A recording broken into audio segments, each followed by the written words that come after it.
कैसा बताइएगा आज की कार्रवाई के बारे में। जी बिस्मिल्लाहिर्रहमानिर्रहीम। केस की अहमियत को सामने रखते हुए बेंच बढ़ा दिया गया है। जैसे कि आपके इल्म में है कि कल 3 मोअज़्ज़ज़ जज साहबान पर बेंच मुश्तमिल था और आज 5 रुकनी बेंच जो है वो केस को सुन रहा है। इससे ज़ाहिर होता है कि इस केस को जज साहबान पूरी तवज्जो से सुनना भी चाहते हैं और पूरी अहमियत भी दे रहे हैं। लेकिन मुझे ताज्जुब हुआ कि जब ऑपोजिशन के कुछ ज़िम्मेदार लीडर्स ने बेंच पर इन ए वे एक जिसे कहते हैं ना कि एक एतराज़ उठाने की कोशिश की कि जी हमें फुल कोर्ट चाहिए। तो जैसे कि रिवायत है कि चीफ जस्टिस साहब का पूरा अख्तियार है बेंच की तश्कील देना, उसकी नौयत के बारे में फैसला करना, ये चीफ जस्टिस का अख्तियार है। और मैं समझता हूँ कि उन्हें इस आला अदलिया पर एतमाद करना चाहिए। फुल कोर्ट का जो इसरार वो कर रहे थे वो तो जज साहबान ने मुस्तरद कर दिया है।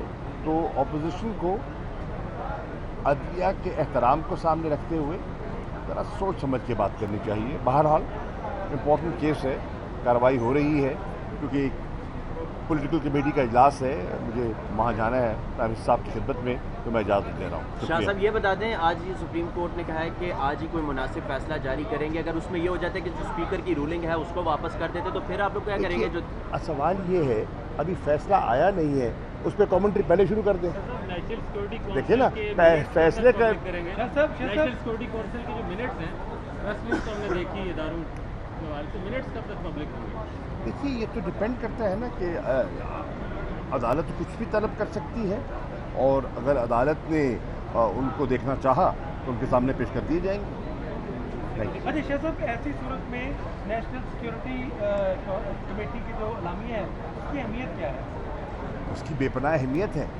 उसकी अहमियत की बुनियाद पर तो डिमाश किया गया। नेशनल सिक्योरिटी कमेटी का जो इंस्ट्रक्शंस थी उन इंस्ट्रक्शंस को फॉलो करके डिमाश किया गया और उस डिमाश से तो बात आगे चली। अपोजिशन लीडर तो उसका हिस्सा नहीं होता, तो फिर क्या अपोजिशन लीडर को भी एतमाद में लिया गया इस सवाल?